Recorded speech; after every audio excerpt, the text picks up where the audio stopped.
You are hosting, coming up April 11th, Citi's first ever Diamond Day. I'm curious, what's the goal? I'm excited about it. It's going to be the first time we're bringing executives from Tiffany, Zales, Dominion Diamond together, and we'd love to have you too. It's here in New York. Thank you. Even though diamonds are her second best friend behind shoes? Are there giveaways? There will be small ones. What is the diamond market like right now for these retailers? It is exciting. I mean, we do have a cautious mixed economy here. However, the long-term trends look good. 80% of U.S. brides-to-be wear diamonds, and the second time it's about 60%, and in China only about 30%. So the story there is increasing demand globally. And presumably, and this really has become the story of China, isn't it? It's no longer an infrastructure build-out story in China. It's an emerging middle class story. So as you have more people, this emerging middle class, in theory, you have more people who can buy diamonds. Is that the logic in a nutshell? It is. It's definitely true, and it's an increasing important market. It's number 2 to U.S. The market's about $160 billion. U.S. is 60. China's about $30 billion. What about margins? What kind of margins do diamonds offer a sale of an engagement ring, say, for Tiffany's versus more traditional link silver bracelets, what they're selling more commonly? Well, the silver bracelets actually do have a higher margin than diamonds because, as you know, everybody looks for a good deal on the diamonds, and therefore, it's a relatively competitive market with engagement. But Tiffany has great margins. It's in the 20s. You think about the apparel sector at large, that's closer to 12%. So luxury is a very attractive margin story nonetheless. I would think also that it's better for them these days because you see the impact of the payroll tax hike on the consumer. That affects more of the silver products, more of the mainstream products. But then the luxury buyers with the higher incomes are more insulated. That's true. And you know, the people who have accounts related to the S&P 500, they're doing pretty well.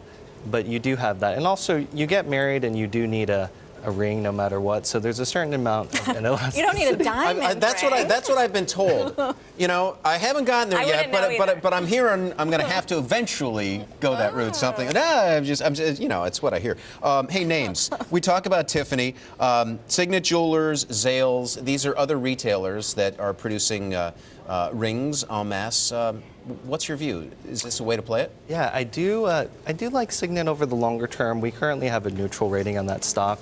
But what's great about Signet, it's the #1 market share leader. They own Kay's and Jared, and they can run huge hundreds of $1 million marketing programs, which are great. They also have a lot of differentiated brands. The other stock is Zales, and Zales is doing a good job offering products such as the Vera Wang collection, as well as a colored diamond collection. Colored diamonds are a nice trend and an opportunity. Those are really expensive. They There's can a be. tip, Adam. You want to please your fiance to be colored diamonds, right? I think so. I don't You have should a buy fiance to be. multiples, I'm too. just saying hypothetically, Yes, one day. J-Lo and Adam's fiance. But our gemstones are a little more popular these days, aren't they? Yeah, I think, you know, there's a lot of opportunities, and we're seeing fashion intersect with jewelry, so you can buy one every season, and that's great for the business. Tonight, we do have Dominion Diamond reporting, and I'm expecting good numbers there. It's one of the only pure-play ways to buy a publicly traded diamond company. And it's a Canadian company with an ADR here in the U.S. Yes. And I would say globally, it takes 10 years to find a mine and to mine it. There's very few mines coming online, about 3 to 4% growth rates versus 10% growth in demand.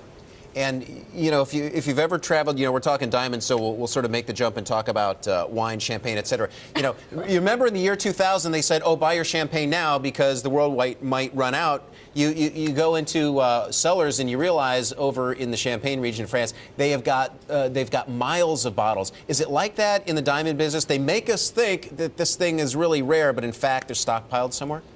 Well, at this point in time, there is a lot of scarcity because the stockpiles have been worked through at De Beers. So I really believe that this is a great story. It's probably a 2014 story with more and more scarcity, but that's luxury goods, and the limitation is a nice factor, as well as the marketing and the romance of the special sparkles and the 4 Cs. The 4 Cs. Yes, the 4 Cs. We'll have a tutorial on that. Learn about those one day.